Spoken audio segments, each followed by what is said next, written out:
You have to truly believe in the magic.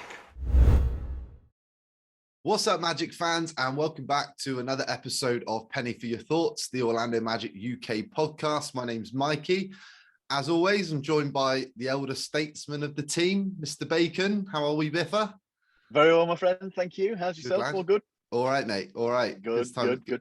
We're getting a bit excited about tomorrow night. We'll talk about that in a minute. Of course we are. The flags are flying outside, so yeah. And then we're also joined by the bitter Welshman / Danishman, Mr. Garrett Jones. Thank you for having me. There's also one title that we didn't bring up the last time we had Josh on, when we had Dan Savage, which is you're the Welsh Josh Cohen, you're Stato, as we call you. So there you go. You got many umbrellas, G. Yeah, that's quite a title to hold. Yeah. Yeah. Because Dan tells us, Josh, that you're a mind of information, that you can just trot stats out of nowhere. That really depends on who exactly is relaying that information, but it varies from day to day. Maybe on a Sunday I might know more than on a Monday. It all depends on the week and the situation. But I always appreciate the compliment for sure. And we've already introduced Josh. Josh is back for his second appearance on the podcast. Writer and digital content manager for OrlandoMagic.com. Josh, thanks for joining us. Well, thanks so much for having me once again. It was a blast last time, and I'm sure with so much going on in the NBA and the Magic that it'll be even better this time, I presume. Absolutely. There's certainly a lot to talk about. Absolutely. Well, before we start, I just want to give a quick shout out to our friends Luke and Louise, friends of we went to Orlando with the playoffs in 2019. They just had their first baby yesterday, little baby Jensen last evening. So congratulations to you guys. And before we push on, G, are you what's your predictions for the England game? So Josh, I don't know if you know, there's a big semi-final going on tomorrow night. I've paid a little bit of attention to the Euro Cup. I'm not a huge soccer guy, but I do get interested in international competition. So even if it's just the European countries, I will pay somewhat close attention to it. And I did watch one of the England games. I want to say it was one of the did they play Germany? Yes. Did, yes. Yeah, I think I watched the one against Germany. Yeah, we're still smiling from that one. Anytime England can beat Germany, you see a lot of very, very happy Englishmen. That's what I gathered from the broadcast. Not so much the Welsh contingent. No, sir. No, so going back to you. Just in fairness to our Scottish followers, we should say, as England fans, we know we were outplayed in that game. Fair play to the guys. Yep. Yeah, I did get asked by the guys, Angus, Dean and Ian, to mention that. So, yeah, well done on mentioning it, Paul. That's very noble of you. Hey, there's no point being bitter and, petty-minded about things. When you're outplayed, and they played well that game. Yeah. Granted, they still didn't score, but hey. Yeah, but going back to your prediction for tomorrow, Denmark are my tournament team. So this isn't just because it's England. You know that. You can see from the 96 kit, and Denmark are my second team. England will probably win, but let's just go with a 1-0 Denmark win, smash and grab. So fingers crossed. It's possible, pal. I don't know. I want to say that we could produce another performance like that of the quarters. I don't know. It could. Hey, we all remember Iceland from a previous occasion. It could go anyway, and I'll be celebrating if we win, and I'll still have a pint if we lose. Best team win, and all that. Any excuse for a pint. Moving on. But 2-0.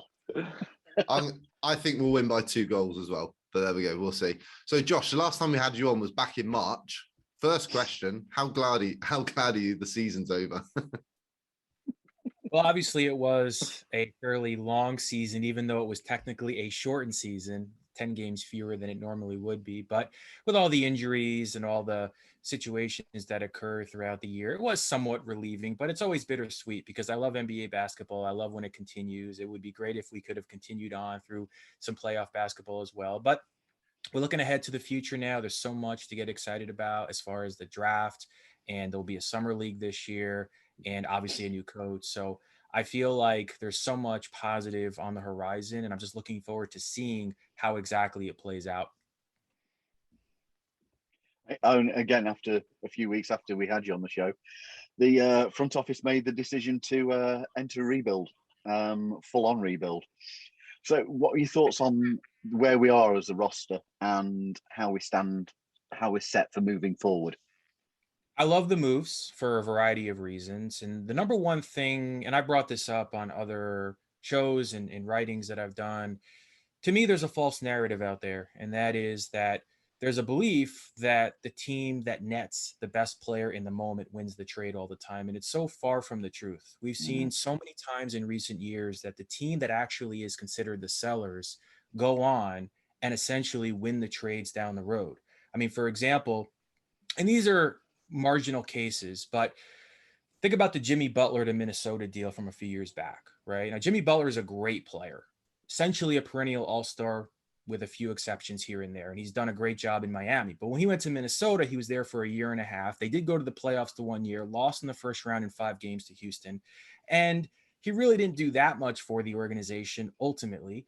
However, the Bulls, on the other hand, even though they're still trying to make strides, they got Zach LaVine in that deal. They got Lowry Markkanen in that deal. They freed up salary cap space in that deal. I can't necessarily categorize them as a winner of the trade, but certainly they didn't lose the trade. And maybe ultimately we will see them as a winner of that trade if LaVine goes on and becomes the player that everybody assumes he can be, which is much more than just a point getter, which is someone who not only fills up the stat sheet, but could also lead the team deeper into the playoffs.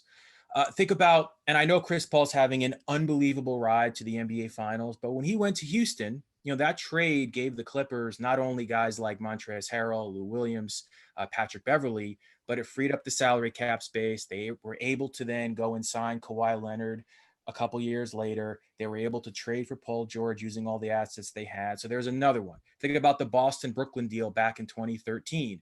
Kevin Garnett and Paul Pierce go to the Nets. What do the Celtics get? A ton of draft capital, which then includes them getting Jason Tatum, Jaylen Brown, etc. So we're seeing cases like this all the time. Kyrie Irving, for example, going to Boston, right? Everybody ridiculed the Cavs for the deal, but ultimately they got Colin Sexton out of it, even though he isn't necessarily a superstar yet. He's still obviously a very good player and a rising player. Isaiah Thomas didn't work out, but still essentially a good deal for Cleveland. So when you think about these Magic trades of recent, Vucevic, great player, but he's probably capped, and he's going to go on and probably be very successful in Chicago, but I wouldn't necessarily categorize him as a transformative player. And certainly Evan Fournier and Aaron Gordon, as good as they are, they're not transformative players. So the only way to sort of dig out of this stuck in the middle of the road scenario, which I think is what the Magic were in, you have to trade those guys, you have to gain assets, and you have to build essentially from the ground up. And now with all this draft capital and all these assets they've attained, including RJ Hampton, Wendell Carter, future picks from both Chicago and Denver and Boston, I feel like they've positioned themselves favorably to at least give themselves a reasonable chance. It's not a guarantee, obviously. We see this all the time. Rebuilding teams, they try, and sometimes they don't reach their ceiling. But at least it opens up the door to add the pieces that will be necessary to make dramatic changes moving forward. And we'll see how it plays out. The draft is just a few weeks away. They're going to have to score big in this draft. They have the 2 picks in the top 10. They're in position to make major gains. Now it just comes down to making the right decisions and getting these guys to gel together. So that essentially is my take of those trades, even though, now we're a few months out of it. But I also think the progress Hampton made toward the end of the year, the progress Wendell Carter made, although he did deal with some injury issues late, I think was also very promising. So we will see, whoever the new coach is, we'll have to get everybody on the same page. But I really liked what I saw from the young core, and I obviously am very excited about the potential of having so many draft picks to work with. Yeah. And when you look at the potential for Jonathan Isaac coming back to play with these guys, along with Markelle, hopefully. Hey, I'm quite confident as to the position we're in. None of us believe it's going to be an instant result from whatever we get in this particular draft or this off season, that it's going to be a period that we've got to build on. But I'm genuinely excited for the position that we are starting from. I don't feel that we're at the very base level. I feel that we're a couple of rungs up the ladder. Yeah. Yeah. It's going to be. Yeah, and you look at a team like Phoenix, for example, who's in the NBA Finals right now. I mean, Devin Booker was a steal of the 2015 draft, getting him 13th overall, which is a whole side note that you don't need the top pick in the draft to go on and become a juggernaut team. Although DeAndre Ayton was the first overall pick, there's other ways you can build a championship contender, and it's not necessarily having a top 3 draft pick.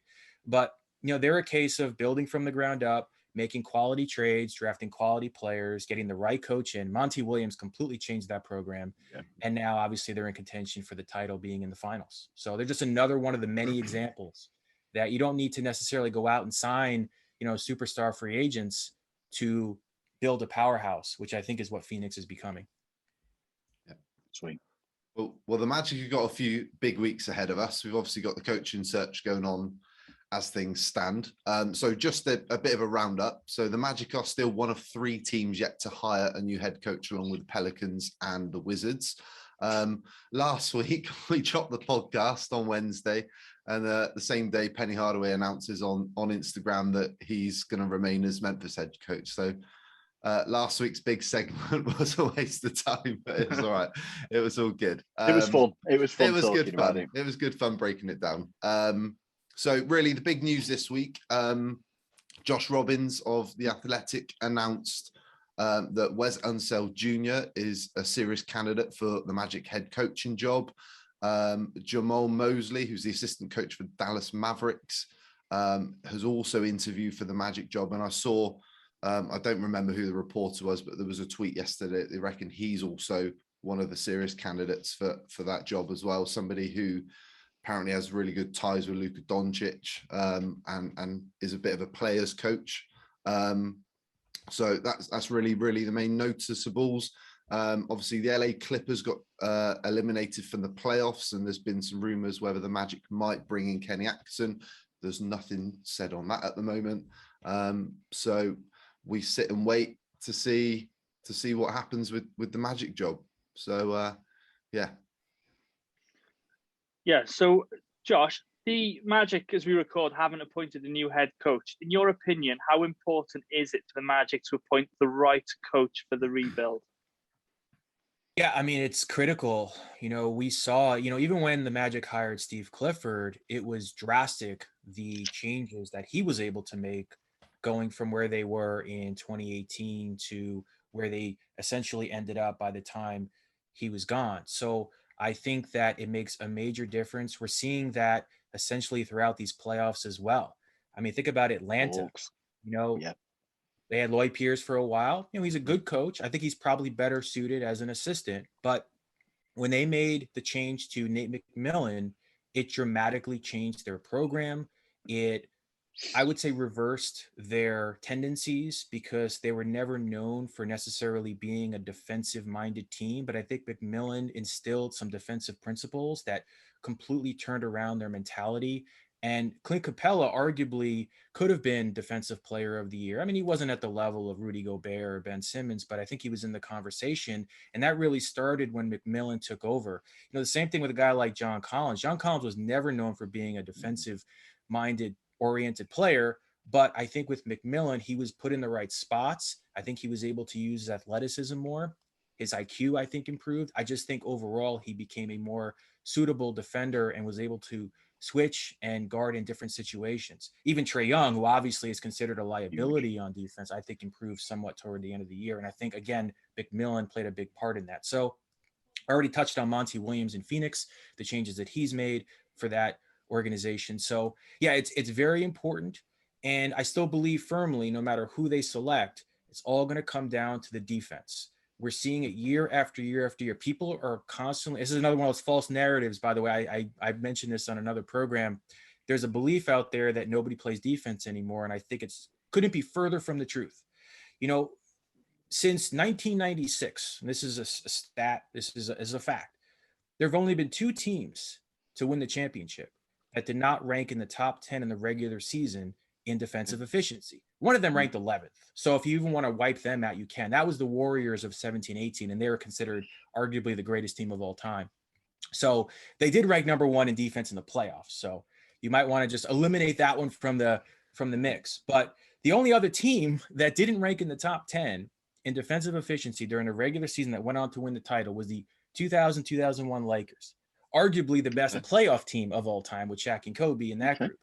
So they only lost one game that playoff. So, they swept through the West and then lost game 1 against the Sixers, and then they cruised to the title.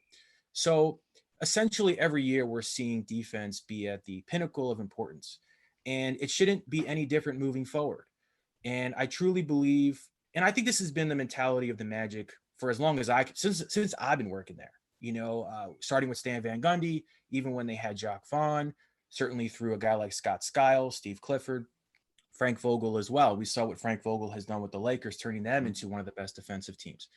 So I think no matter who they select, I think defense is going to be the priority, and they have the players in place to become an elite defensive team with guys like Jonathan Isaac, Wendell Carter up front. Those two guys can switch. They have fast moving feet. I think they can guard in different situations, different scenarios. And then on the perimeter, I think Markelle has the potential to be a very good defender, along with guys like, Gary Harris, assuming he's in it for the long haul. I even think a guy like Cole Anthony, even though he's smaller, he's willing to take charges. He's pesky. He's able to get in your face. He's very good with ball pressure. So I think the sky's the limit for this team to become an elite defensive team, and the coach will have a major say in that, and he'll have a major influence on it. Yeah.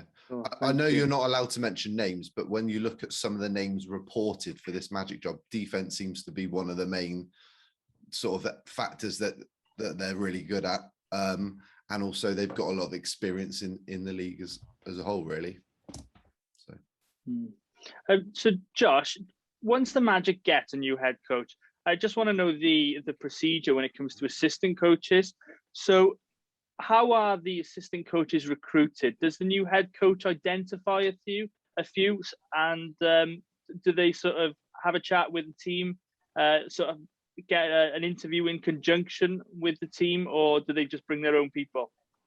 Yeah, it probably depends on the situation. Most of the time, it does appear that the head coach will identify the assistants that he or she wants in their program. We saw with Steve Clifford that his entire staff essentially came with him from Charlotte for the most part, with a few exceptions.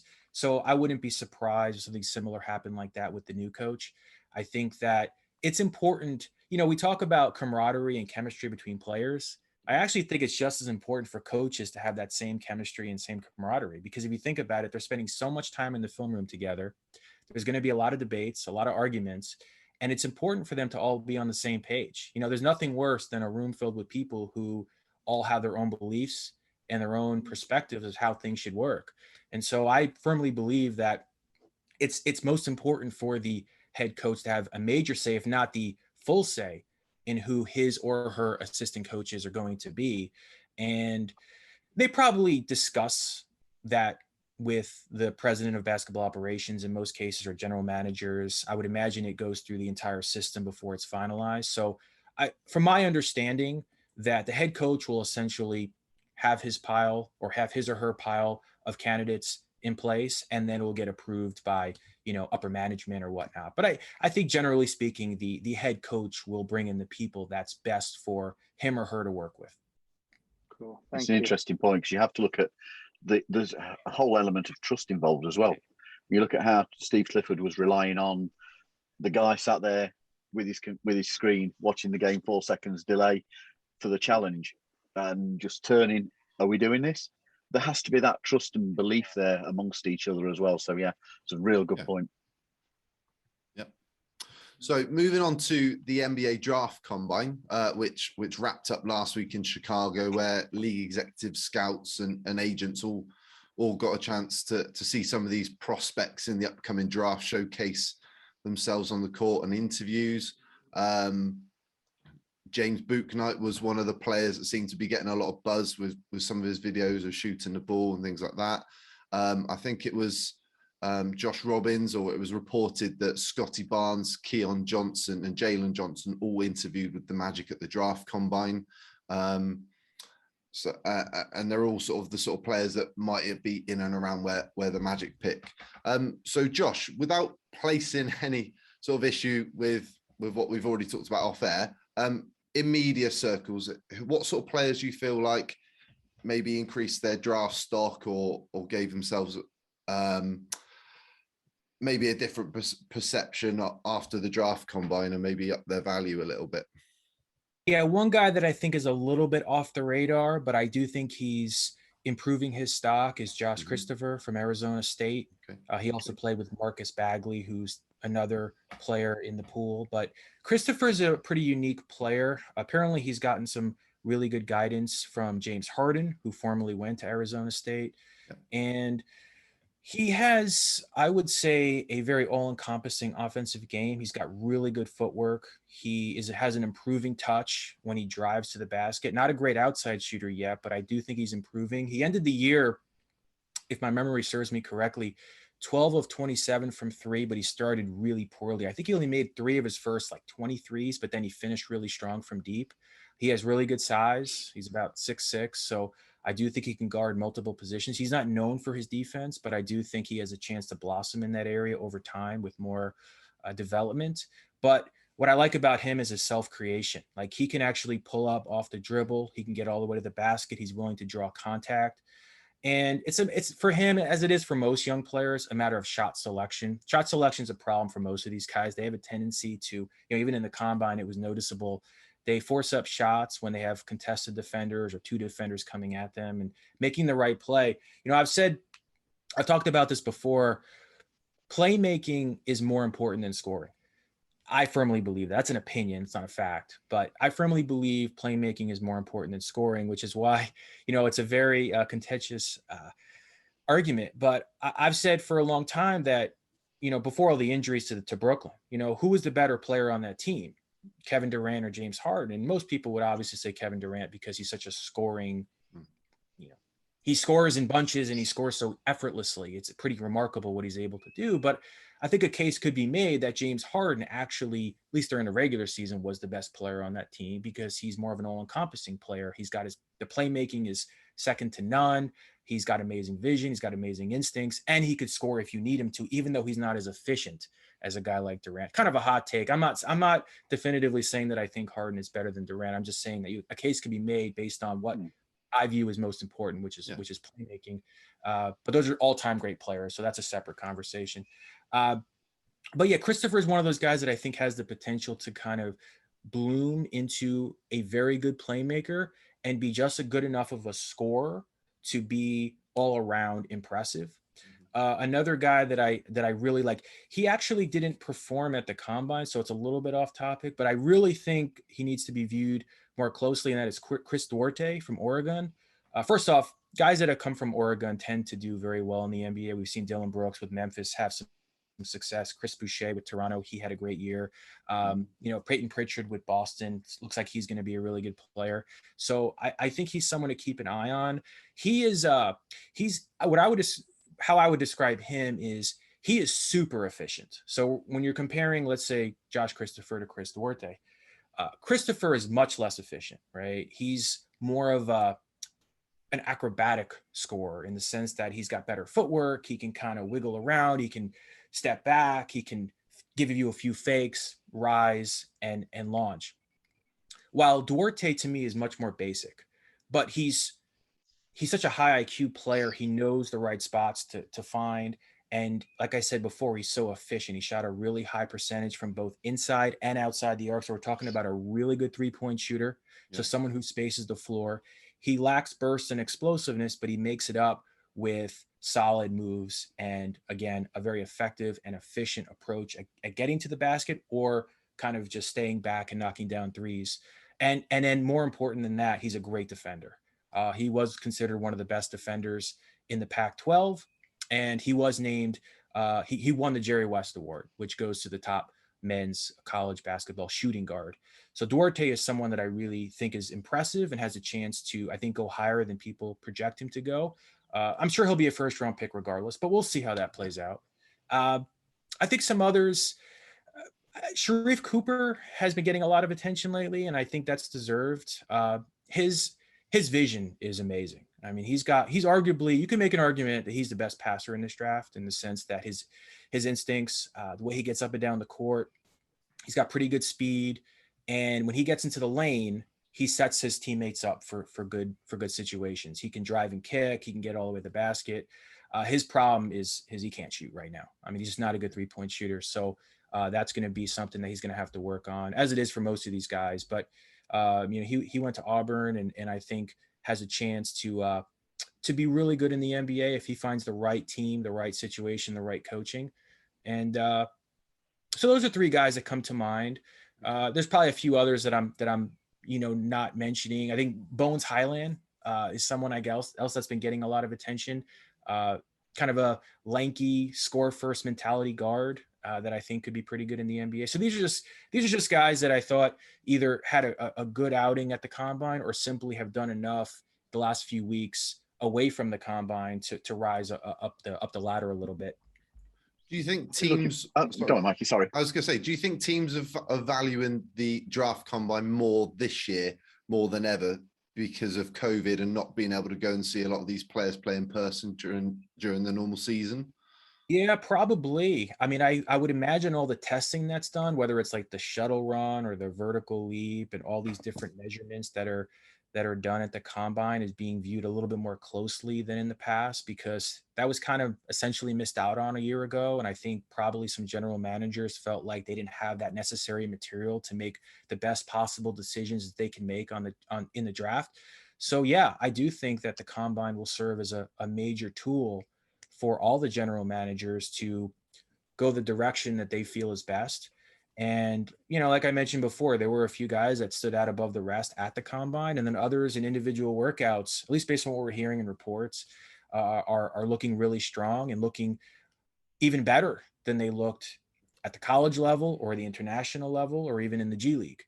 So I think, I think to answer your question, I think the combine will be used more resourcefully than probably in the past, because I think we learned a year ago that it was heavily missed, and it's definitely a resource that is overlooked probably during the process a bit. We're looking forward to actually hearing your takes on these players, because I don't know, I can't speak for the guys, but I'm not one for watching college basketball. We don't have that much of it broadcast over here anyway, and I'm certainly not one for watching YouTube shooting videos and stuff like this, because I don't think you can necessarily trust them.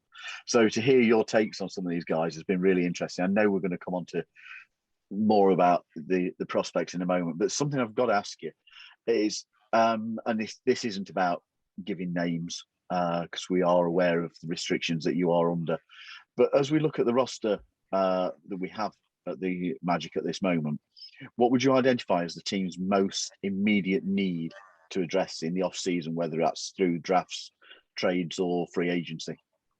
Well, as far as the draft, I think where the Magic are right now in their rebuild, in all likelihood, it should be best talent available over positional need. That's always a debate every year with every team going to the draft. And I think based on where Orlando is currently, it probably would be best to just simply target whoever the best player is in their mind at the 2 slots that they're picking from in the first round. And the same could be said in the second round as well. But the second round obviously is just more of a luck situation. We see every year that, Chris Middleton, for example, nobody could have possibly projected he'd be the player that he is now, or even a guy like Draymond Green, or, before he got hurt, a guy like Isaiah Thomas.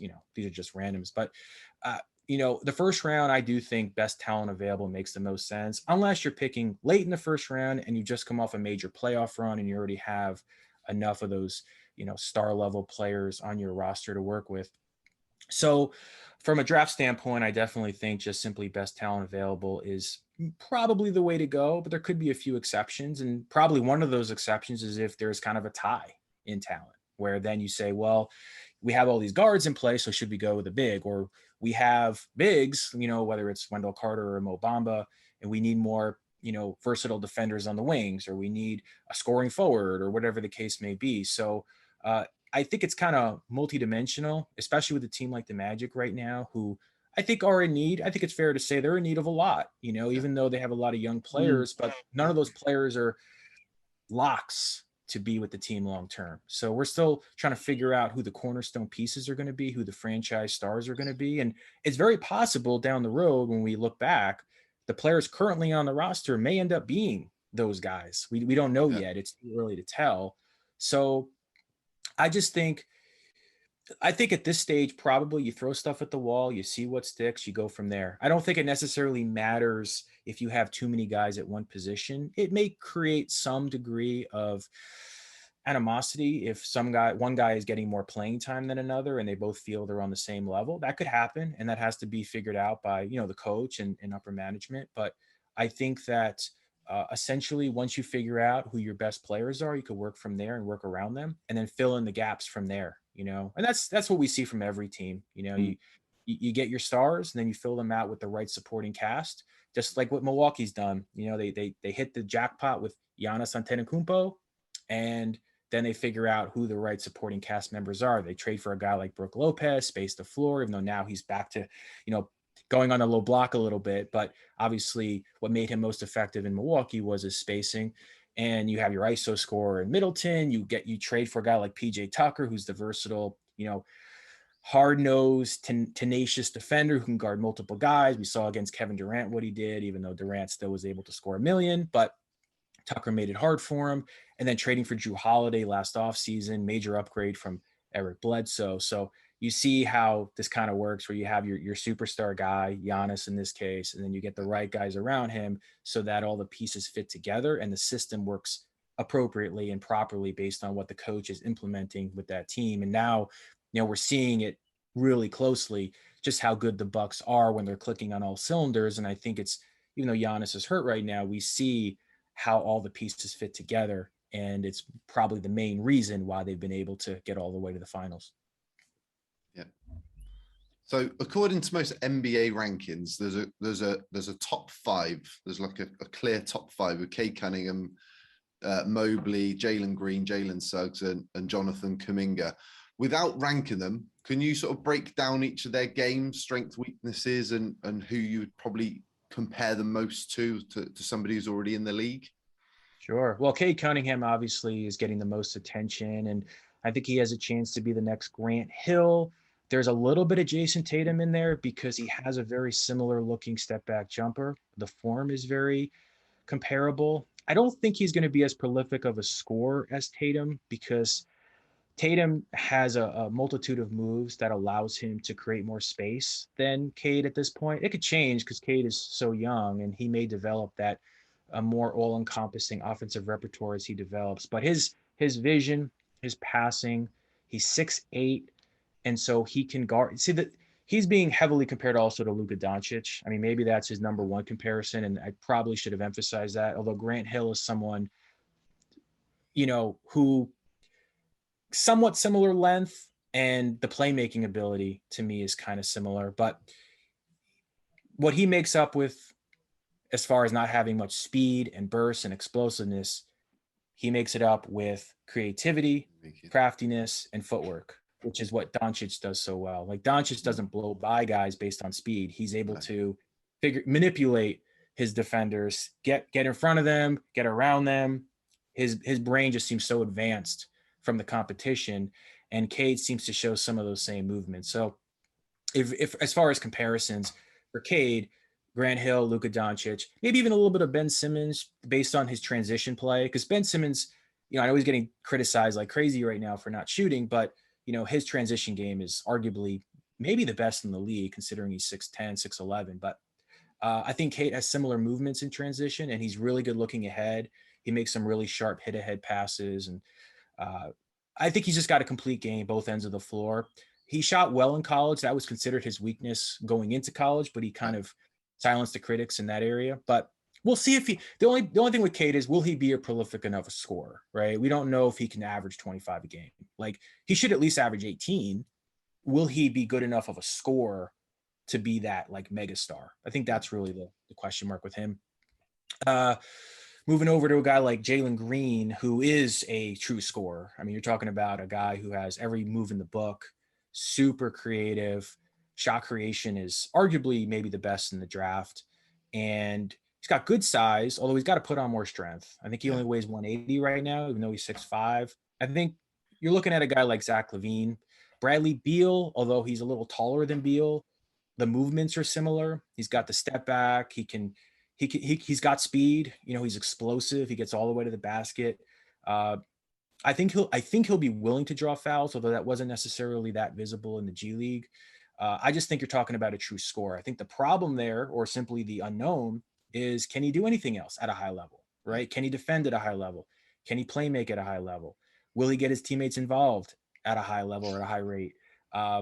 Is he going to be a one-man band player, or is he going to be a guy that can make everyone around him better? Because if you're focusing the offense on him and he simply score, what does that do for his teammates? And that's been an issue for some of the other high-profile scorers in the league. You know, I mean, you know, there's a few that come to mind that kind of fit into that category, like Buddy Hield, for example. Even though he has De'Aaron Fox playing with him, like he's got a scorer's mentality, but it doesn't seem to help his teammates. And I'm not criticizing Buddy Hield, but you know, he's a great shooter and he's got a scorer's mentality, but is he getting others involved? Like, is his playmaking good enough to be a top tier talent? So I think Jalen Green kind of falls into that category where, you know, great scorer, but what else does he do at a high level, right? And that's where the Zach LaVine comparisons almost come in as well, isn't it? I mean, you could argue the last few years where he's been putting up numbers every year, but the Bulls aren't winning significantly, are they? Right. So does it translate to winning? And that's always been a question mark with true scorers. We've seen through NBA history, there's guys who put up great numbers, but they're always on losing teams. And some people question why that is. And I think a lot of it has to do with the fact that if the ball is sticking and it's not, you know, getting shared, it has a tendency to lead to other guys being complacent and not feeling as involved. And that could be a problem. Yeah. And I think LaVine, the change there with him, I think as he matured, is that first off, he became an extremely efficient scorer. So, I mean, he shot, you know, such high percentages this past year, and that's what made him an all-star. Yeah. He was close to being a 50, 40, 90 guy. He wasn't quite. Kyrie Irving was the only one who did that this year, but like Zach LaVine was close, which is if you're gonna be just a scorer, you're gonna have to be that. You're gonna have to be super efficient. Otherwise, it's just, you know, to me, it's a high volume but low productivity. So that to me is Green in a nutshell. I would say like a guy like Jonathan Kaminga. I think you're talking about one of the more versatile players in the draft. You know what? One of the things that I think makes him intriguing is that there is not a designated role for him. You can plug him in different situations, and I think he could be effective. He reminds me a little bit of Pascal Siakam in the sense that on offense, he's got very similar footwork, and he also has almost an identical spin move that he uses to create a shot. He's got an up and under move also that's very similar to Siakam. Siakam, to me, became a great player because he, at his size at like 6'9", although I think Kaminga is listed at 6'7", so we'll see what the measurements look like. But Siakam is able to like 6'8", Josh. 6'8" is listed out. Okay. Yeah. Okay. So, you know, like Siakam, for example, like he's able to manipulate his defender through like all these different kind of juke moves. And like, you don't really know, he's unpredictable. You don't really know what his next step is going to be. And I think Kaminga has a little bit of that in him, but he's not a natural scorer. So he only shot, I believe, 38% in the G League overall, 24% from three. If I remember the numbers correctly, could be off by a bit, but not being a natural scorer could hinder him a little bit, but he's so young that obviously could change over time. But the defense. What do you think to his shot mechanics? Because they don't look that bad to me. No, I don't think they're bad at all. No. I don't think they're bad at all. And I think most people think that over time, those percentages will rise pretty significantly. I mean, you know, when you're 18, 19 years old going up against grown men, which essentially is what he did this past year. Yeah. It's a transition period. You know, Jalen Green, you know, he played with Jalen Green. So like Green is a true scorer. So I think that maybe hurt Kaminga a little bit because we were comparing the two a little bit because they played together, but they're very different players. In the end, and again, this is not insinuating one's going to be better than the other, but like, you know, Kaminga at minimum should be a defensive stopper. Like, you know, some have compared him to Jaylen Brown, right? Now, Jaylen Brown has become a versatile two-way player.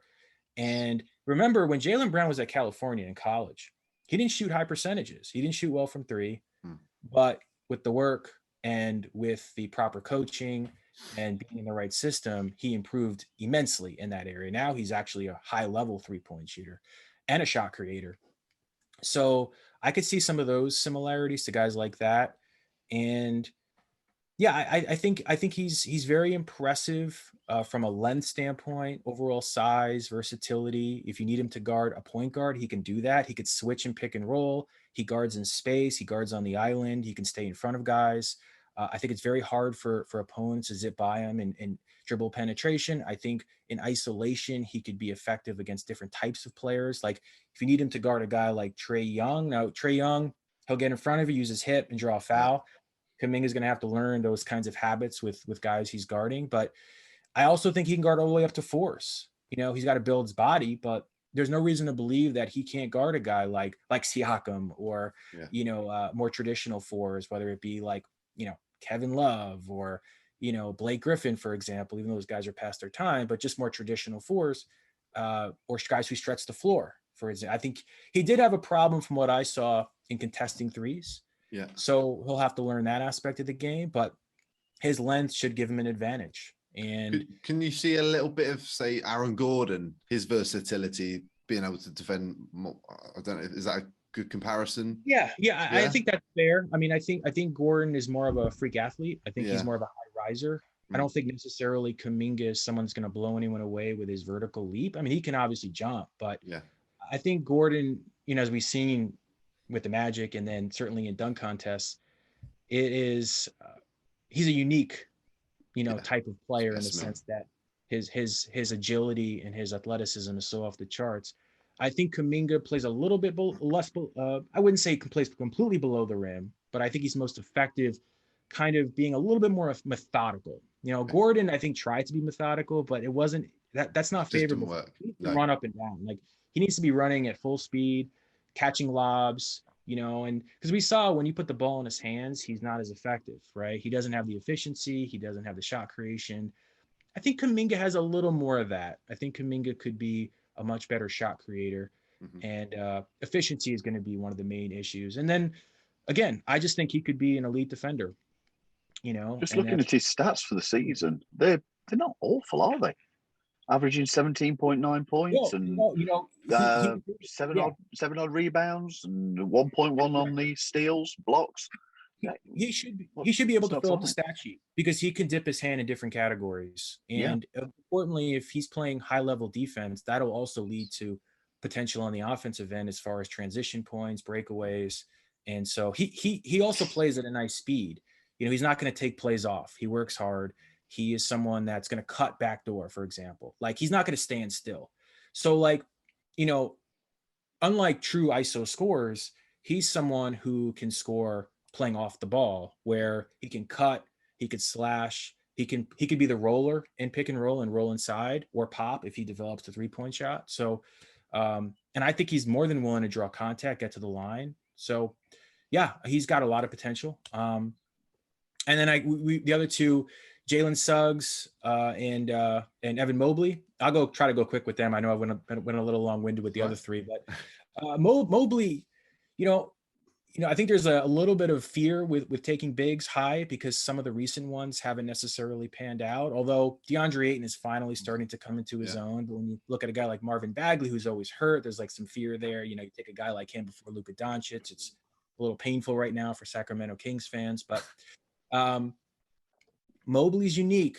I mean, you're talking about, as far as comparison, Chris Bosh on offense, Pau Gasol on offense, maybe Anthony Davis on defense. I don't think he's anywhere close to Davis offensively because Davis has amazing shot creation and can just shoot over anybody. He's kind of like, Anthony Davis has some Durant characteristics when he's on, when he's healthy. Mobley to me is more finesse. He's been described as a good athlete. I think he's a little slower paced than that. I think he's more methodical. He's got really good playmaking. Like he could make live dribble passes, which is very unique for 7-footers. He only made 12 threes in college, but the form is good. There's no reason why he can't stretch the floor at the next level. He's got pretty good post moves. He can roll. He makes smart decisions. And, I think as far as the touch, like as far as being a smooth offensive player. It reminds me a lot of Pau Gasol. Like Pau Gasol was really smooth offensively, doesn't have the speed, doesn't have the elevation, doesn't have the supreme athleticism, but he's able to figure out where he needs to go to create a good scoring opportunity. So he plays with his back to the basket, but nowadays, it's not necessarily favorable. I think he's more cut out to be face up. He could rise, kind of like how Chris Bosh did in his prime, or he could take you off the dribble. I think the biggest concern with Mobley, and this is a big concern for a lot of bigs over the years, is does he play with a high enough motor? Like there's a lot of times when I watch his college film, doesn't always seem that engaged. I mean, I have some concerns about, is he always going to play at that, aggressive way that you need from a top player? Like if he's going to be a cornerstone player on a team, is he always going to be the guy? Like down the stretch of a game, can you give the ball to him and make a play, or is he going to kind of back down in those situations? I'm not necessarily suggesting that he can't handle that, but there's a little bit of passiveness in his game. I'm not convinced that he's going to be able to say, I'm taking over this game. And I'm not at all comparing him to Kevin Durant. We saw in the playoffs, we've seen in the playoffs many times, you give the ball to Durant, like he wants it, right? Like he's so focused, like you can't stop him. I'm not sure if Mobley has that in him, but offensively he's skilled. And then defensively, he was the Pac-12 Defensive Player of the Year, maybe the best defender in all of college basketball because he's 7 feet and he could switch, like he can guard anyone. You can make an argument, even though he can't guard post-up players because he's lacking strength, he could essentially guard 1 through 5. And it was very hard for opponents to beat him off the dribble. He's got really good instincts. He makes deflections. He intercepts passes. And when he intercepts passes, he can then start dribbling up the floor because he's skilled on that end. And so like defensively, sky's the limit for him. And I think that's the main reason why he's projected to go so high in the draft. Skilled offensively, but I think there's question marks whether he could really be like a prolific scorer. And then defensively, he's arguably the most intimidating of them all in this draft.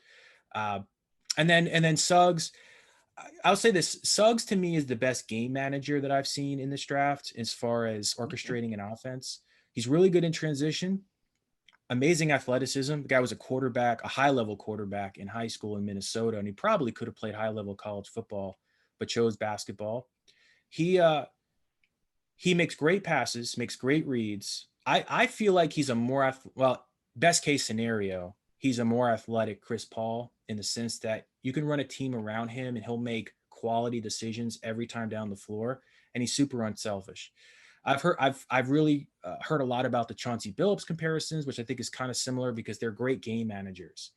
Suggs is more athletic than Billups, and Billups was a better shooter, but I could see the comparisons there. Yeah. Floor comparisons, I see a little bit of George Hill, Corey Joseph, but those obviously would not be ideal for the team that gets him. My concern with him would simply be, is he someone who could take over a game from a scoring standpoint? Because he never had to at Gonzaga. They had so many good players on that team, whether it be Corey Kispert or Ajayi. They just had a collection of NBA players, really, that he was never asked or needed to take over a game from a scoring perspective. And so I don't know if he has it in him to create for himself. He did it a little bit at Gonzaga, but I thought it waned as the season went on. If you notice, like in the beginning of the year, he was much more aggressive, and then it kind of tapered off. He did get hurt early, but it wasn't a major injury. And I never really sensed throughout the NCAA tournament, his numbers were okay, but I never sensed that he was going to take over a game offensively. I think he was always getting his teammates involved, making quality decisions, but it was questionable whether if he was the only guy on the team that can get you a big time bucket, could he get it for you? And that still remains to be seen. That was unanswered in college. So that would be my roundup of those 5. Great stuff. Oh, that's great. I mean, the breakdowns you've just given us are fantastic. It's the college game is not something we get to watch regularly here in the UK unless we, like Paul said, if we watch some YouTube clips, and they're normally edited just to show the best clips. So if you'd be so kind, with the NBA media having the next sort of 5 to 10, and with the Magic picking at 8, I know you've got, your stipulations. Could you tell us a little bit more about some of the following? Scotty Barnes, Keon Johnson, Jalen Johnson, Franz Wagner, and Mitchell, perhaps, if you would be so kind. Yeah, sure. I'll start with Scotty Barnes, who is super unique in that he's kind of like Draymond Green, where he is a playmaking forward. He's 6'9", with a 7'3" wingspan, which is much larger than Draymond. Draymond is like 6'6" with a much less of a wingspan. But their play style is very similar in the sense that sees the floor really well, makes plays for others. And, the concern obviously is the shooting. The form is not bad at all, but he hasn't proven at all yet that he could be a knockdown shooter by any means. And I'm not convinced necessarily that we'll ever expect him to be a lights out 3-point shooter, but he has to just become respectable in that area. He is an aggressive player, so I wouldn't be surprised if he's someone that spends a lot of time in the gym. Florida State guys, as we've seen in recent years, work hard. Credit to their coaching staff, because all of them that come into the NBA, we saw with Jonathan Isaac, Dwayne Bacon, even guys like Malik Beasley, and the recent guys, Patrick Williams and Devin Vassell, I've heard amazing things about them as far as what they're able to do in the weight room and in the gym. So I wouldn't be shocked if Barnes falls into that category as well. I think the most impressive thing with him, outside of the playmaking, the vision, the ability to get others involved at his size, is his man-on-man defense is amazing. I mean, he'll literally guard guys up and down the floor. Like, the ball pressure from like a press standpoint. Like, I think there were a few times in college where, and he mostly played in a 6-man role at Florida State, but he would step by step be with his opponent, and usually with like a guard, all the way down the floor from the time it was inbounded past half court and then into the front court. He was just unbelievable, and it was super impressive. And I think that if he could translate that to the next level, that's a really good sign for him going forward. And then other than that, the length is probably what's helping him rise up draft boards, I would imagine. I mean, it's very hard to find a guy who's borderline point guard. Again, it depends on the situation he's put in. Will he be a true or a full-time point guard, or will he be more of a secondary or tertiary point guard? It's hard. And Ben Simmons is obviously the lone example where you're kind of playing him at that position, and he's got that kind of size and he can run the offense. But again, nobody necessarily expects him to be a prolific scorer. I feel like I've emphasized that with a few of these guys, and it would be surprising, but not impossible, if he became like a 20-point per game guy. It's possible, but he's going to really have to develop his offensive arsenal and become sharper on that end, and be someone who could at least hit a mid-range shot or have a few dribble combination moves to carve out space and create a shot for himself. So that's pretty much Barnes to me. I would say Draymond or Ben Simmons are maybe his best comparisons, best case scenarios anyway. So he's interesting. And I always like the Florida State connection because they've produced some amazing players lately. Maybe amazing is a strong word, but they've produced some quality NBA players. Yeah, solid guys. Yeah. So, and then who else we got? You said James Buckner? Jalen. No, let's go Jalen Johnson. Jalen Johnson. So this is another interesting thing about this draft. I've never seen a draft ever. We've had this many 6'8" or taller playmaking forwards. We've already talked about Barnes. We've talked about Cade Cunningham. I think you also mentioned Franz Wagner. He's another one. Yeah. And so Jalen Johnson's among those that does that. He is extremely good in transition. I mean, you could argue among the guys I just mentioned, he's the best in transition. I've seen, it's strong. I've seen the Scottie Pippen comparison. They have similar stature, a similar height, move similarly, and can kind of run an offense similarly as far as the way Pippen was maybe like early in his career. I don't know. It's hard when you're comparing a guy to like a Hall of Famer, but because obviously the chances of that happening is like slim to none. But I could see why they're being compared to each other. I mean, he was a high level. I mean, went to Duke. He was considered one of the best prospects in the country coming out of high school. So there wouldn't be a shock if he went on to become an all-time great. But the fact that he only played in the 13 games at Duke, walked away because he wanted to focus on the NBA draft. Duke wasn't playing very well, so it wasn't in his best interest to stay there, I guess. But some of the same concerns as like a Barnes, where there's question marks about his shooting. He shot a high percentage in college, but he didn't take many, and he was never really thought of as a great shooter. So that's, I would say, a fairly, I want to say a significant concern, but something that needs to be analyzed going forward. And then, unlike a guy like Barnes or a Jonathan Kaminga, for example, I'm not convinced that he's going to be an elite defender. He's capable, but I think he's a little more awkward defensively. I don't think he's as coordinated. I don't think he's as engaged defensively from what I've seen. And his shot creation is questionable. Like, he's got a few moves that I saw. Like, he could take you in the post a little bit. Like, if he has a smaller defender on him, I've seen him a few times where he'll like do a couple moves, like back down a little bit and then maybe fade back, or maybe give a little bit of an up and under. But it's awkward. It's kind of clunky. It's less coordinated. So I think his biggest strength is the transition game, running an offense, and then his length, being able to shoot over smaller defenders. I would say that's probably his top qualities. Franz Wagner, like I said before, he's another playmaking forward. But the thing about him, obviously his brother, Mo Wagner, who recently played with the Magic, he's interesting. He reminds me a lot of Hedo Turkoglu. I mean, I'm not saying they're identical, but he could play in pick and roll really well. Like he was 6'9", 220 pounds. So he sees over defenders really well. He makes really good pocket passes, is really crisp, finds guys in backdoor, finds the cutters, finds the guys on the perimeter for kickouts. Very impressive vision. So I think he could be a great playmaking forward. But then even better, his defense is great. That's actually one of Mo Wagner's weaknesses, right? He's not a great defender. He can't switch and pick and roll. He's, okay at protecting the basket, but not great. His younger brother is great at that, whether it's guarding on the perimeter or dropping back and pick and roll and protecting the basket. He's actually elite. So that, I think, is why he's probably considered a high level draft prospect.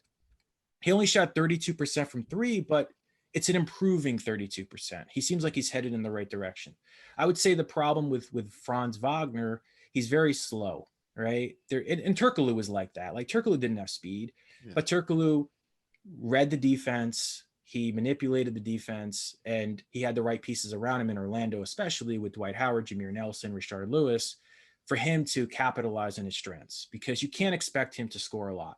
He doesn't have enough of in his shot creation arsenal to be a great scorer.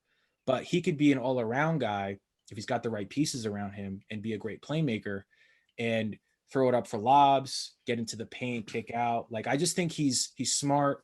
He makes the right reads. But again, the fact that he doesn't have any speed, he's got no burst. He can't like explode to the basket. I would say is his number one concern. He also reminds me a little bit of Mike Dunleavy Jr. a little bit, although Dunleavy Jr. was a much better shooter. I thought their movements were similar. Defensively, Andre Kirilenko is probably his top comp. I mean, I could see that. I mean, okay. Kirilenko was a universally good defender, guarding multiple situations.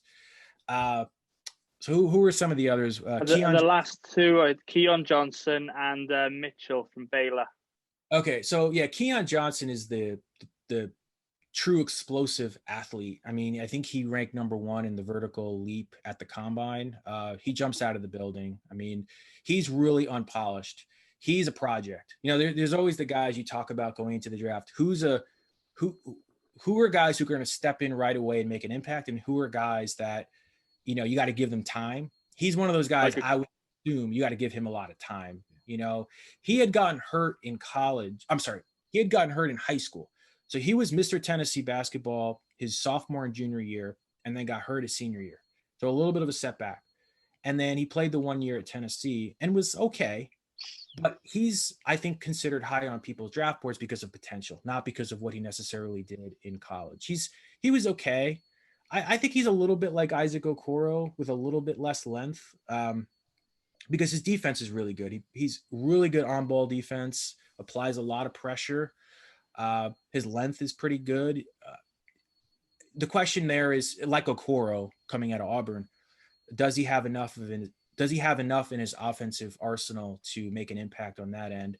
He wears number 45, and we'll get to Davio Mitchell in a moment, who also wears 45, but there have been a few Donovan Mitchell comparisons for Keon Johnson. It's probably a little extreme.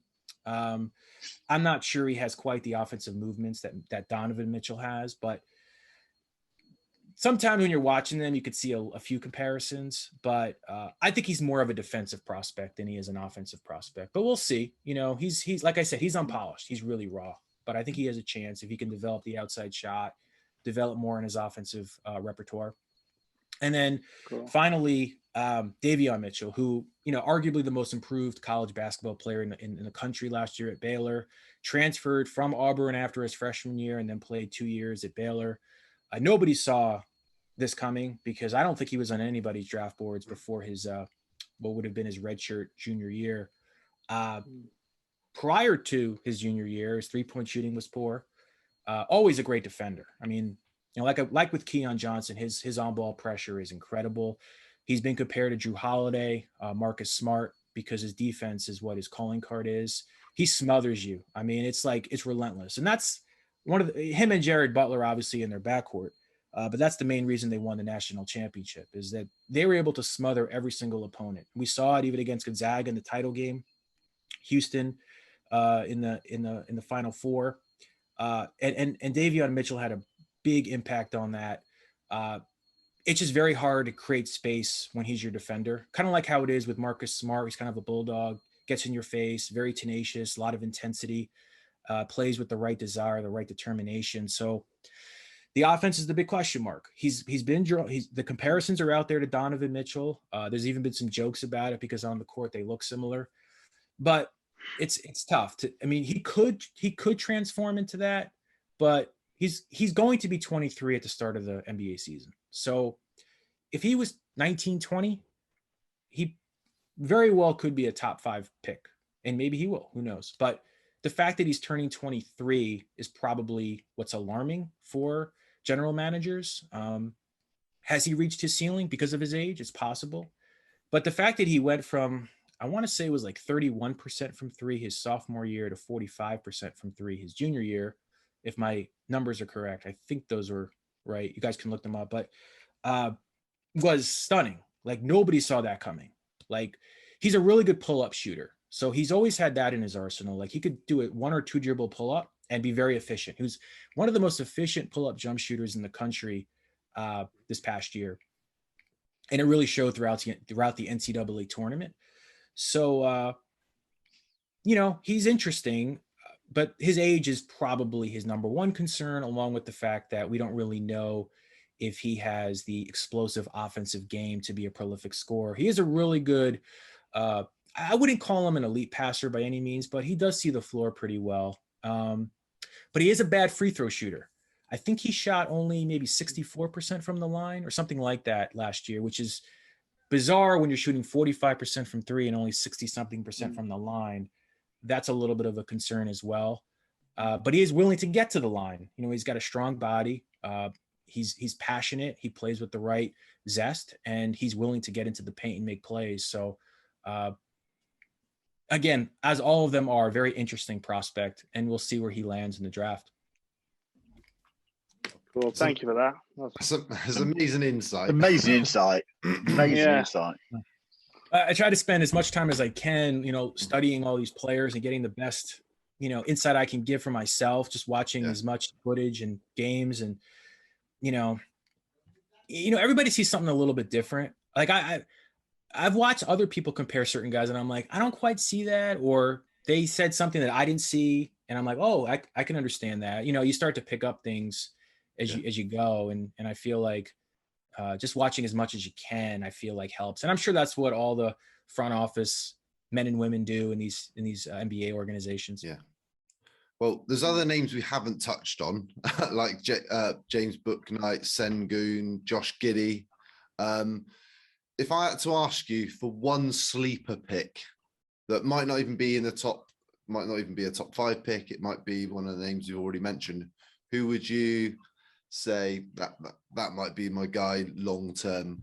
Yeah. Well, not for the Magic. Sorry. Yeah, that's okay. You know I mean, Sengun, I think, has drawn a lot of attention recently, understandably and deservedly. I mean, he just played some FIBA games, and now he's doing it against much more proven competition. Mm-hmm. His offensive arsenal is very impressive, but a little old-fashioned. I'm not saying it can't translate to the NBA, because even though he's not a stretch big right now, I think he only made 4 3-pointers in the Turkish league last year.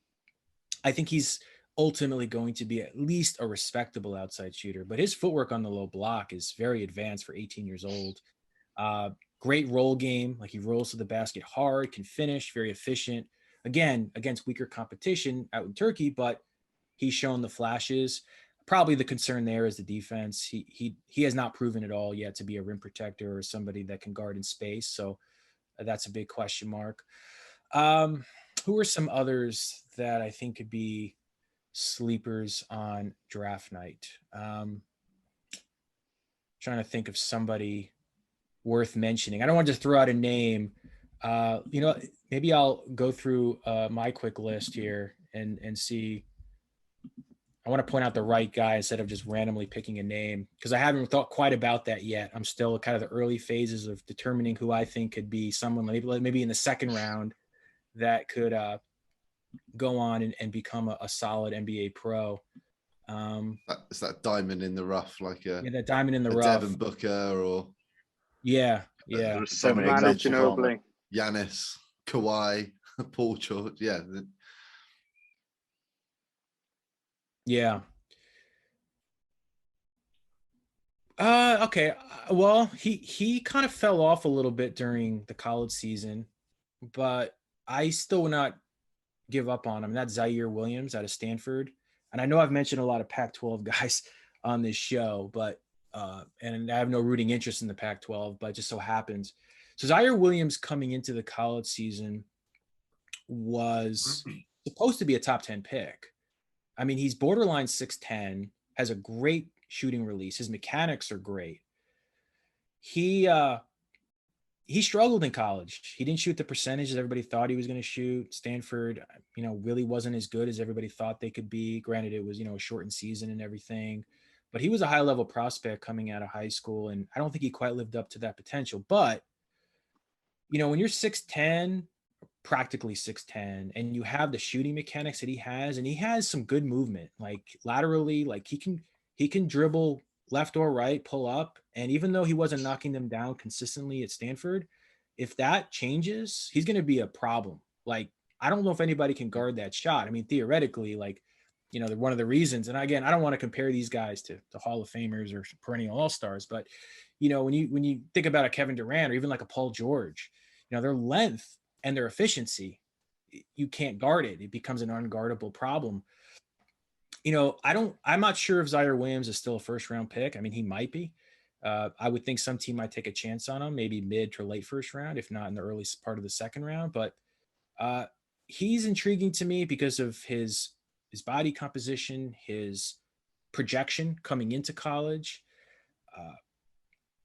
It's not fair to me to assess someone based on what they did during a shortened college season with COVID, all the restrictions. We don't know if he was able to get into the, he's got a very thin frame, like very thin. So he's got to bulk up his body. But I saw at least enough flashes to believe that over time, with some more maturation and more development, that he could definitely be a steal, whoever takes him at whatever slot. You could say that about anybody, though. So I'm always hesitant to be like, okay, that's the guy, because we've seen so many times that it's always the guy you never would have thought of. Like 2012, Chris Middleton gets drafted. Maybe could have mentioned one or two things about Chris Middleton at that time. And, turns out he's one of the best players from that draft, one of the best players in the league. So, but this is the other thing, and this is a little bit of a side note, or this is a little bit of, digression, but, and I know we all make a huge deal about the draft lottery every year. Like, it seems to drive this incredible amount of interest and enthusiasm. And understandably, there's a lot of anticipation. It's a lot of fun. It's a reason to get together with people and root on for your team to win the lottery. But we're seeing year after year after year, the lottery and where you're positioned in the draft doesn't really matter that much. I actually did a list recently, and I hope my memory serves me correctly. In fact, I have some of it listed here, so I can actually. So I did this list. So I'm not even going to name the players, although maybe here or there I will. So 2011, right? The best players from that draft were selected 1st, 9th, 11th, 15th, 16th, 19th, and 30th. Of course, first that year was Kyrie Irving. Kemba Walker was that year. Kawhi Leonard was 15 that year. Klay Thompson was 11. Those were also the years that was also the year that Vucevic and Tobias Harris were picked. 2012, 1, 3, 6, 9, 20, 35, 39. Of course, Chris Middleton was one of those guys in the second round. Draymond Green was also in that year. 2013, 2, 10, 15, and 27. Of course, Giannis was 15 that year. 2014, 3, 7, 13, 25, 39, 41. 2015, 1, 2, 4, 13. 13 was Devin Booker. 2016, 1, 2, 3, 7, 11, 20, 27. Gobert. I'm sorry, not Gobert. Siakam was 27. 2017, 3, 5, 13, 14. Of course, Donovan Mitchell was 13. Bam Adebayo was 14. So we're seeing this year after year after year that, like, it doesn't really matter where you pick. You just have to make the right decision at the slot you're in. Now, granted, most number one picks, as emphasized in that list, do go on to become really good players. But after that, it's kind of hit or miss. I mean, 2018, I didn't mention them in the list, but Aiden's coming into his own. He's a good player. Yeah. But Doncic was 3rd, Trae Young was 5th. And then if you want to go further, you got Shai Gilgeous-Alexander was 11th. Michael Porter Jr. was 14th. So it's funny how we make such a big deal about the lottery, but honestly, I think it's coming to a point where it's very overrated. And in the end, doesn't matter that much. You just have to get the right guy at the slot that, wherever you're picking, whichever team you are.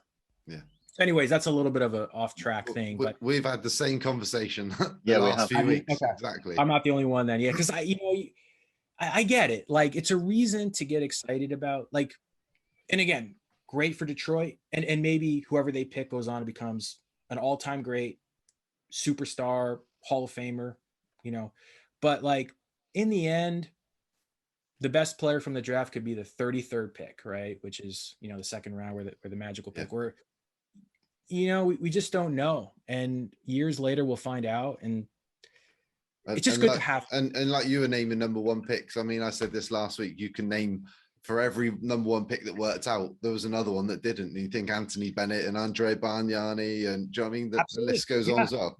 Yeah. And I went through this once before. This is nothing fresh in my mind, but I think, if I'm not mistaken, there have been more number 3 picks that have gone on to become all-stars than number 2 picks.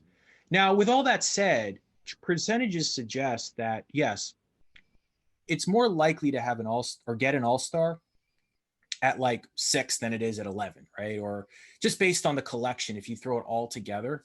But there's going to be the spottiness of it all. Like, one year, the guy who's picked 15th will be the best player, as we saw with Kawhi Leonard and Giannis Antetokounmpo.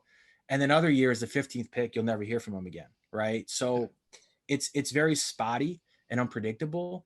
But the point is that there's this false narrative that, like, the higher pick you have, the more likely you are to get a great player. And that's not, to me, very accurate anymore. Maybe it used to be in like the 70s and 80s, because if you look at those years, it was more likely for the guys picked higher. Like, if you had the 1st or 2nd pick, you maybe were more likely. That's even debatable. But, as far as the Magic specifically, 5, 8, those could be the 2 best players in the draft, and not winning the lottery may not matter at all, There was a really interesting thread on one of the Magic fan groups on Facebook that I saw, whereby somebody had put on, I'm really fed up of seeing all these posts about, just think we could have took Devin Booker and we took, was it Hezonja that year? That year, yeah, Mari Hezonja. Yeah. And the guy had put, so if you're going to come on here and say this, that we should have took this guy and we should have took this guy, I want your top 10 list for this year. And then in 2 years' time or 3 years' time, we'll come back on here on this forum and we'll berate you for your lack of knowledge on the picks and see how accurate you were. And I thought that was a brilliant post. It's spot on. It's a genius statement. It's exactly right. You don't know from year to year. We all have our list. We have our mocks. We have our draft boards. We have this belief in our mind. Oh, that guy is definitely better than that guy, or that guy is definitely. And in the end, you just never know. You never know. Let me tell you, I definitely didn't go on and give my top 10, and there were very, very few who appeared to have put any post on there to say, well, this is my top 10. Very few had the confidence to do it. Yeah. It was interesting. Yeah. It was very interesting. You really think about it, there's 60 guys taken in the draft, right? Each year. Only 7 or 8 of them will actually make a dramatic impact on a franchise, right? There'll be 15, 20 of them that go on to become good role players, but only 6, 7, 8 of them each year will actually completely change the complexion of a franchise. So, and as I just mentioned, with that list that I presented, 2011, Jimmy Butler was the 30th pick. Yeah. Yeah. So the MVP was what, in the 40s? Do you know what I mean? Yeah, 41, Jokic. right? Yeah, Jokic 41 in 2014. Yeah. He was the year. Yeah, he was the year when it was considered the greatest draft class ever. That was Andrew Wiggins, Jabari Parker, of course, Joel Embiid, Aaron Gordon. And Jokic was a second rounder, and now he's the MVP. So it's a good debate, and I see it from both sides, but I'm more leaning toward it doesn't, it's just good to have an abundance of picks. That's why I like the trades the Magic make, because the more picks you have, the more chance you have of getting a guy or the best player in the draft, whatever slot you're picking from. I was going to ask you around if the Magic chose to move up the draft or try and move up the draft, what it was going to take. But I honestly think it might be putting you in a difficult position. So I'm just going to ask you something slightly different. And it's not entirely Magic, well, it's not Magic related. It's actually the league related. Do you think that the rumoured plans to implement the changing rules on giving an offensive foul for where the shooter leans in at an odd angle or kicks his leg out and abruptly jumps into the defender are going to be good for the league? It's going to be good for the game. I think so. Maybe it'll help. So obviously there's a lot of stoppage in the game, whether it be because of fouls or because of instant replay and all that. I think it's always going to keep the game moving at a nice flow. It will hurt maybe guys like James Harden and Trae Young. I don't know. We'll see how that plays out. Of course, Trae Young is just coming into his own now and is about to be, one of the main headliners in the NBA going forward. Of course, James Harden is probably on the tail end of his prime. So maybe it won't matter. They're the two guys pictured on the above the rules are being implemented or potentially implemented. And it's amazingly a picture of Trae Young and James Harden both shooting and drawing fouls. Yeah, I mean, but you know what? So I'm fine with it. I have no problem with what the NBA wants to do for whatever reasons. But I will say drawing fouls is a skill. It's learning the tendencies of your defenders and understanding the rules and figuring out how you can get your defender to slip up. I mean, and the two guys that do it best are basically Harden and Trae Young. You could, Joel Embiid gets Ross. You can put an argument in there for Terrence Ross being a very good at it. Really good at getting contact on the three-point shot. I mean, DeMar DeRozan has made a living off that. I mean, DeMar DeRozan is a great example because he said, you know what? I don't even have to figure out the three-point shot. I'll just continue to draw a million fouls, and that's how I'll get my points. Although, of course, he's also a great mid-range shooter. But so I don't have a problem with it. But to me, it could theoretically take away from the art of drawing a foul, which is a part of the game, and it is a skill. Some guys can do it well and some guys can't. And to me, it also is a sign of being aggressive, and it's a sign of willing to absorb contact, something that, some guys are just afraid to do. And I do think if I was evaluating prospects, for example, in the draft, I mean, that's something I heavily would look at. Like, how willing are they to initiate contact? Because I think the research shows that the I think it's a layup. That's your best source or best way to score. And then a foul shot is second. They take so many threes now that it always feels like that has to be the go-to shot. But really in the end, it's a layup or a foul shot that really is the most efficient way to score. Yeah. So I think drawing fouls is so critical, but if they're, we'll see what it looks like as it plays out as far as the new rules. I'm sure it won't bend that much. I'm sure there'll still be enough foul calls and guys who are able to do it at a high level and get to the line, but it could affect the way certain guys play, notably, as we mentioned, Trae Young and James Harden.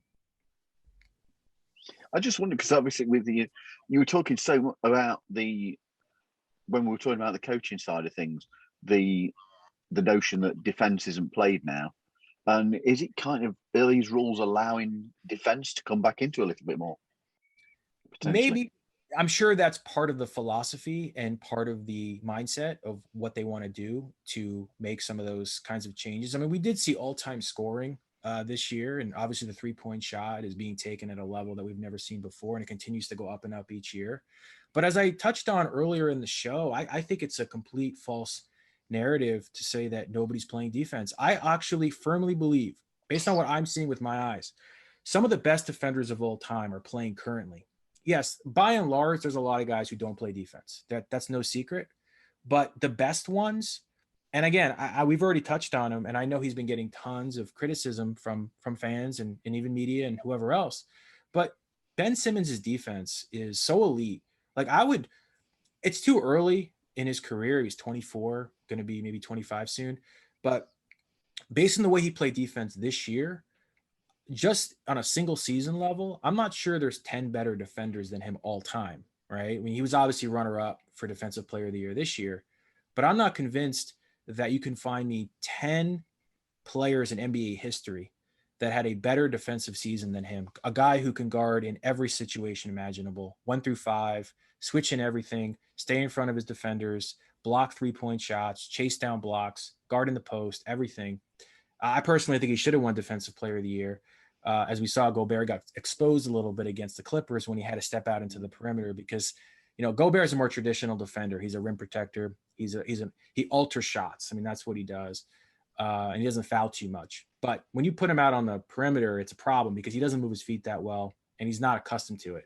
So with all that said, I think Draymond Green recently said during the season that he's the best defender of all time. And while it's probably a stretch to say he's the best defender of all time, I don't think it's unfair to say that he is one of the top 10 defenders of all time. He's another guy, he's more of a backside guy these days where he's calling out everything and helping. And, he plays with so much energy and tenacity that like you could put him in any situation and he'll be effective. But I see a great defender in him. There's guys who have bad defensive reputations that I personally think are very good defenders.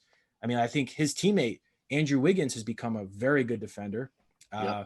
And that was the thing that people always, there were multiple things I guess he was criticized on earlier in his career, but one of them was his defense. And I think now he's, if not an elite defender, he's certainly above average. So kind of a sidebar perspective, but I think defense, although yes, there's many guys and many teams out there that are not playing defense at a high enough level.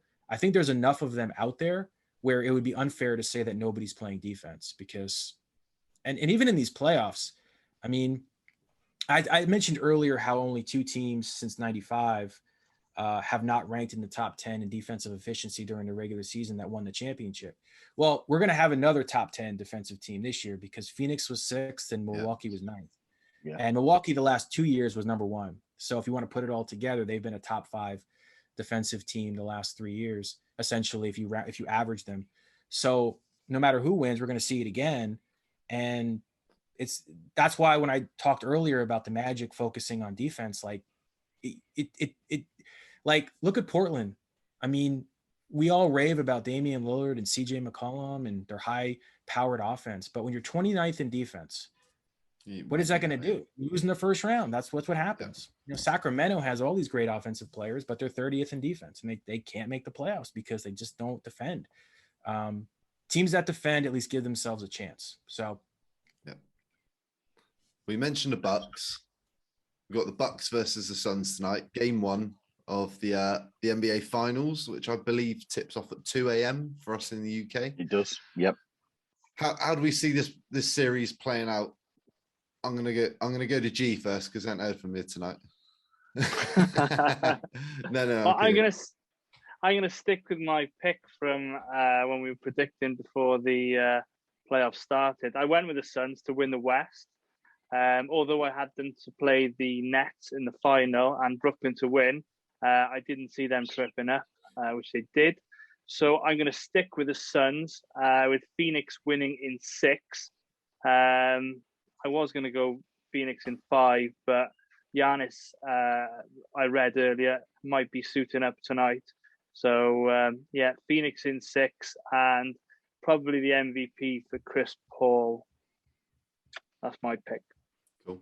Paul? First of all, can I just say that unlike last year, I don't mind who wins. I didn't want either to win last year and didn't watch the finals because of it. So I'm happy that we haven't got either of those in again this year. Works for me. I'm the same. Phoenix in 6, mate. And I'd like to see Chris Paul get the MVP. I think he's worked very, very hard to get to where he is. And it can be annoying at times, but you know what?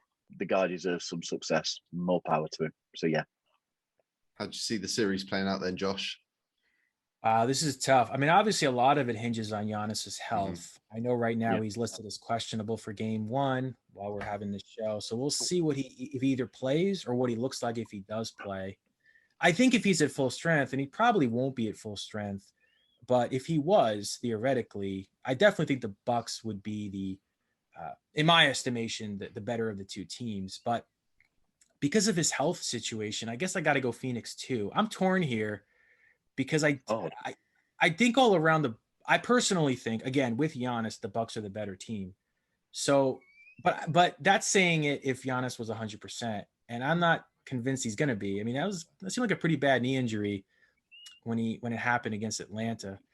So, I hate to be boring here and go with the same, but I think I'm gonna go Phoenix in 6. But I'm torn. I was tempted to say Milwaukee, but I'm not confident that Giannis is going to be right. And with Booker, Paul, and Ayton being seemingly at full strength, I guess Chris Paul's hand is doing better from what they're saying. I'll say Phoenix in 6. I'll go Devin Booker, Finals MVP. Okay, I'm gonna go Suns in 5. Ooh.